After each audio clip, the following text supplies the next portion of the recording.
Donc ce matin, on va voir deux choses. On va parler de l'importation dans Adobe Illustrator d'images liées à Photoshop. Donc on va avoir une image importée dans Adobe Illustrator qui restera liée au fichier sur le disque dur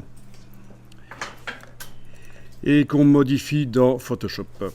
On verra les masques sur des vecteurs, on verra des masques sur des images importées dans Illustrator. Et on verra aussi enclencher la mise à jour automatique. Donc tout ça vous paraît peut-être un peu obscur et incompréhensible, mais on va le faire ensemble petit à petit et vous allez voir que c'est pas si compliqué que ça.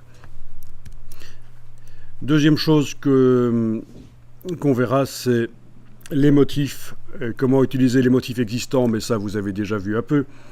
Comment modifier les couleurs de motifs existants, comment modifier des motifs existants avec le générateur de motifs de Adobe Illustrator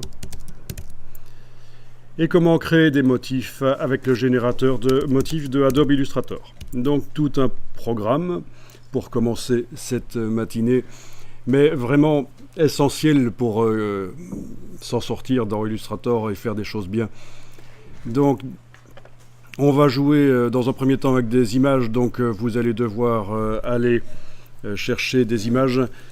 Ah oui, j'avais installé dans Chrome une extension qui permet de récupérer des images en haute définition, donc je vais utiliser Chrome. Vous aviez fait ça aussi, je pense, hein.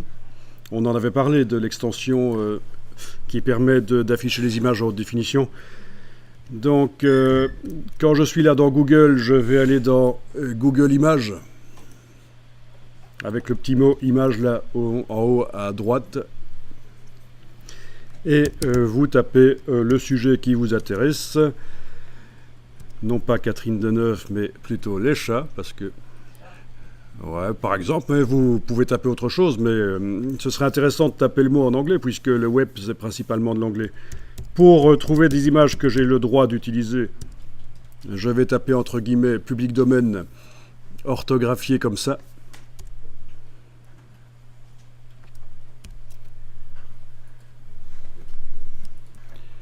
Quand vous survolez les images, vous voyez la définition des images.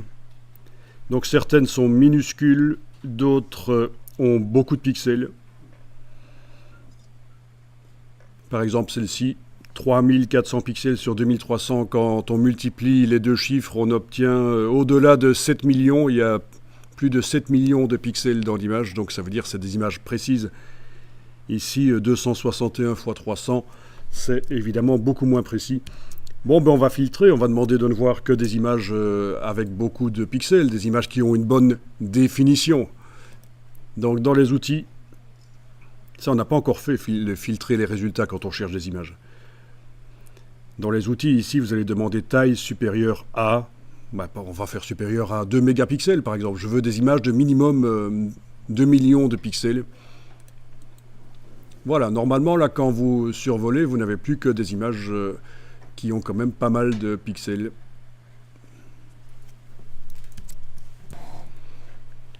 Alors, je vous laisse en choisir 3 qu'on va utiliser dans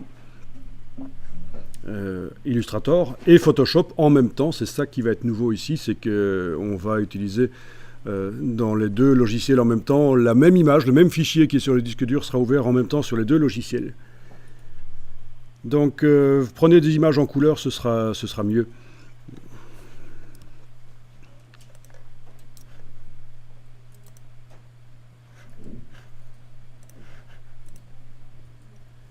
Voilà. Bon, le contrôle-clic ne marche plus, hein. Si vous faites contrôle-clic sur une image, ça ouvre dans un nouvel onglet, mais le bouton qui permet d'afficher l'image en haute définition n'est pas là.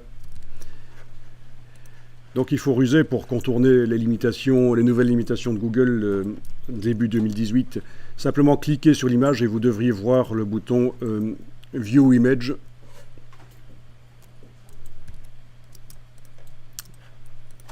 Et sur celui-là, vous pouvez cliquer avec la touche CTRL, ça marche.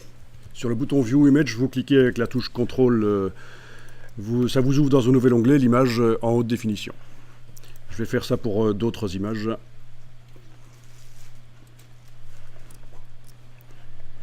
Ok, on va essayer de trouver des choses bien différentes quand même. Ok, donc cliquez sur l'image, CTRL-clic sur View Image.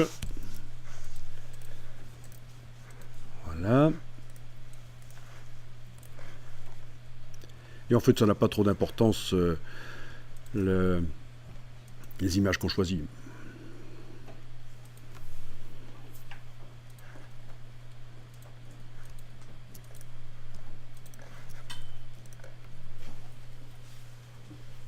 Bon, une fois qu'elles sont dans 3 onglets comme ça, vous les enregistrez dans un dossier pour les travaux d'aujourd'hui. Vous faites donc un clic droit, enregistrer l'image sous,